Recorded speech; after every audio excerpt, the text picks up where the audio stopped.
Gas সংকটের আরো খবর জানাতে তেজগাঁও থেকে আমাদের সাথে যুক্ত হচ্ছেন সহকর্মী মরিয়ম আজিজ মৌরিন। যাচ্ছি তার কাছে। মৌরিন, কি পরিস্থিতি দেখছেন ফিলিং স্টেশনে?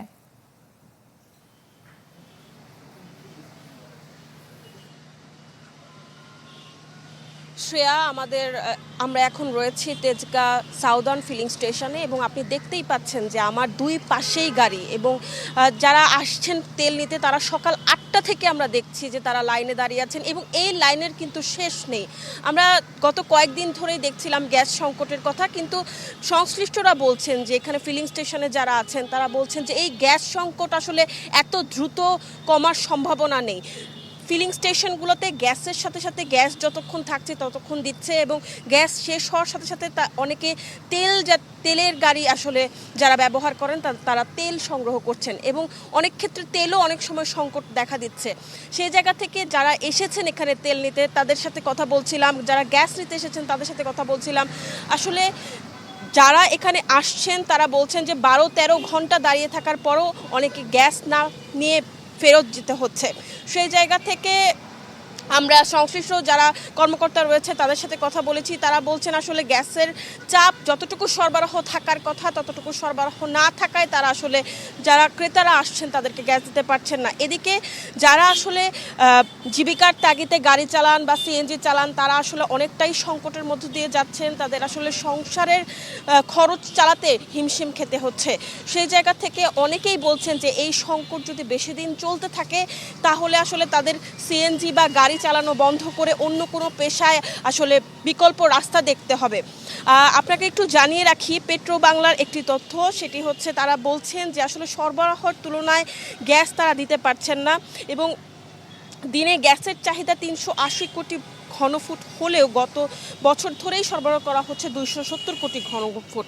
অগ্নি দুর্ঘটনায় এলএনজির একটি টার্মিনাল বন্ধ হয়ে যাওয়ায় গ্যাসের সরবরাহ কমে হয়েছে 215 কোটি ঘনফুটেরও নিচে। তো সেই জায়গা থেকে সরবরাহ এত কম হলে চাহিদার বিপরীতে সেই জায়গা থেকে এই সংকট আসলে বাড়তেই থাকবে, কমবে না।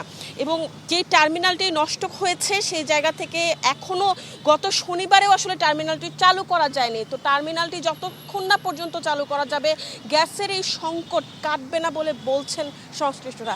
এখান থেকে এই ছিল সর্বশেষ। ধন্যবাদ মৌরিন। দর্শক, এতক্ষণ আমরা গ্যাস সংকটে ঢাকার পরিস্থিতি জানছিলাম। এবারে ঢাকার বাইরের পরিস্থিতি জানাতে আমাদের সাথে সাভার ও নরসিংদী থেকে সহকর্মীরা যুক্ত হচ্ছেন। তাদের কাছে যাচ্ছি। সাভার থেকে আছেন অপু ওহাব এবং নরসিংদী থেকে আছেন সহকর্মী সঞ্জিত সাহা। শুরুতেই হচ্ছে সাভারের খবর জানবো। অপু, কি পরিস্থিতি দেখছেন? গ্যাস সরবরাহ কেমন আছে সেখানে?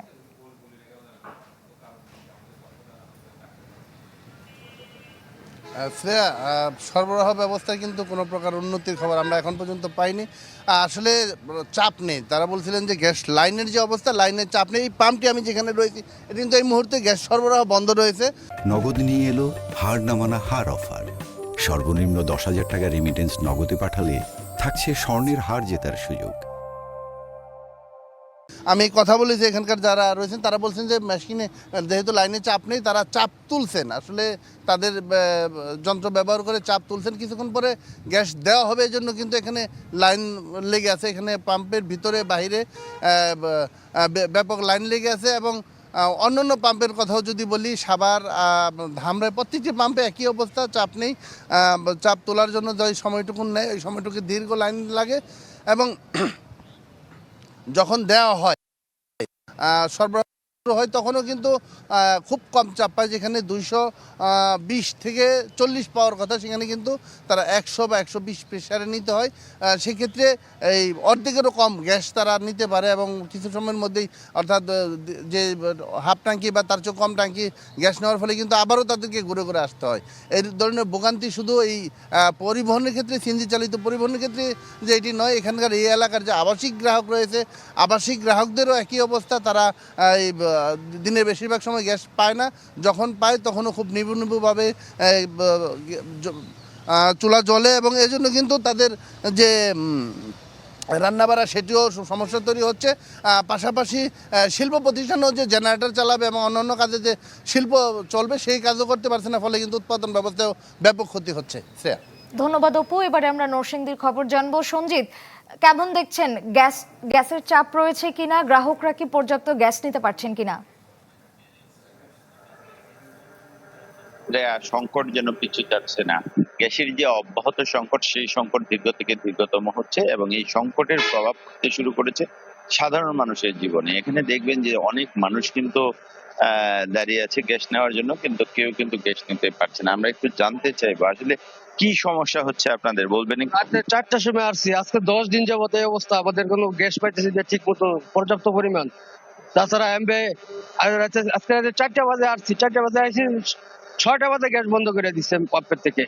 এখন আমরা একটু আরেকজনের সাথে আজকে এক সপ্তাহ ধরে আমরা গ্যাস নিতে পারছি না। গ্যাস আগে যেমন আসলে গ্যাস নিতে পারতাম, তো এখন গ্যাসের এতটাই সংকট তা আমরা বুঝতে পারতেছি না। তো যখনই আসি গ্যাস নাই, রাত্রে 2টা 1টা বাজে পাম্পে দাঁড়াই থাকি, গ্যাস নাই। সকাল হয়ে যায়, গ্যাস পাই না। আবার হঠাৎ আসি, 10-15 মিনিট আধা ঘন্টার জন্য দেয়, পরবর্তী আবার বন্ধ। আসলে শুনছিলেন, আসলে গ্যাসের সংকটের কথা বলছিল। আমি এই সিএনজি পাম্পটিকে দেখাতে চাই। আপনি দেখবেন যে এই পাম্পের মধ্যে কিন্তু এই মুহূর্তে গ্যাস সরবরাহ বন্ধ রয়েছে। সকাল 6টা থেকে আসলে গ্যাস সরবরাহটা বন্ধ করা হয়েছে। এখানে রাতেও গ্যাস দেওয়া হয়েছে, তবে সেই তুলনায় গ্যাসের যে চাপ, সেই চাপটা খুবই কম। এই মুহূর্তে গ্যাসের জন্য কিন্তু যানবাহনের যে চাপ, সেই চাপ কিন্তু আপনার মহাসড়ক অবধি চলে এসেছে। সিএনজি থেকে শুরু করে নানা ধরনের যানবাহন কিন্তু এখানে ভিড় করছে। গ্যাস না পাওয়ার কারণে কিন্তু সাধারণ চালক এবং যাত্রী যারা রয়েছে তারা বেশ ভোগান্তিতে পড়ছে। এবং সবচেয়ে বড় যে বিষয় হচ্ছে, নরসিংদীর যে কলকারখানা রয়েছে সেগুলো কিন্তু বন্ধ রয়েছে।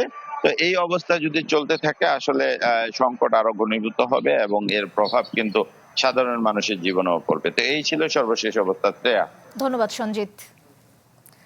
দর্শক, গ্যাস পরিস্থিতির খবর জানাচ্ছিলেন ঢাকা ও ঢাকার বাইরের থেকে যুক্ত হওয়া সহকর্মীরা।